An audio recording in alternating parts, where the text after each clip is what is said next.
Hello and welcome to week 3. Okay, so this week you're going to read 2 chapters.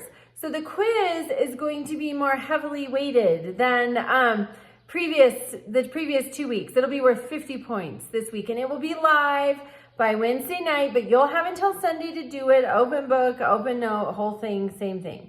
But I've gotten some complaints about the answer choices, and they're a little confusing. So I'm going to try to make a better quiz this week.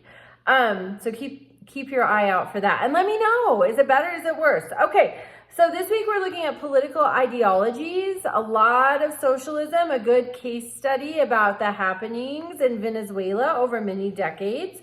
And then also we're looking at participation. So why does participation matter so much? Well, the preamble for the Constitution, which is going to be linked, read it. There will be mention of it in the quiz.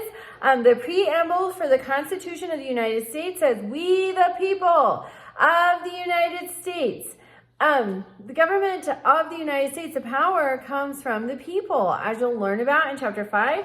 That is a form of self-government. Also linked in the announcement is going to be the Gettysburg Address. It's very, very short. It's not intimidating, but it's really important. And there will be questions about it on the quiz. So read it. But also Abraham Lincoln, he says at the end of the Gettysburg Address, he says, "We here highly resolve that these dead shall not have died in vain, that this nation under God shall have a new birth of freedom." So that's at the conclusion of the Civil War. "And that the government of the people, by the people, for the people shall not perish from the earth." Powerful.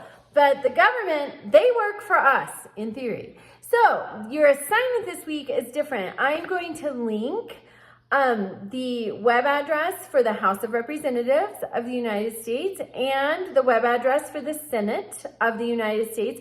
I want you to write to either your congressional representative or one of your senators, or all 3 if you want, whatever you want to do. But to get credit for the assignment, you're going to need to upload. So when you go onto these websites, you'll find your representative. You put in your zip code a lot of times, or your address, and it brings up who your representative is or who your senators are. So you're going to find them. And then there's a way to contact them electronically. Not hard at all. It's sort of you go to their page, contact me, you do it. And so I always get email confirmations, but my students sometimes tell me that they don't get email confirmations. So when you fill out the form, you contact them, it'll ask you to put in some contact information, and then there will be a section where you can write to them about an issue that directly relates to you or concerns you. Write to them about that issue. I encourage you, it is important. Write to them. Be honest, be candid, write to them. But then at the end, it will say, "Thank you for contacting, such and such." Either screenshot that and upload it to me, or upload the email you get, the email confirmation, "Thank you for reaching out," or whatever they say. That's what you're going to need to upload for your assignment. So you're contacting your representatives, you're participating. So yay. And even if you're not quite 18 yet, you can't vote yet, you are a citizen of this country. You're in this country. Reach out if things matter.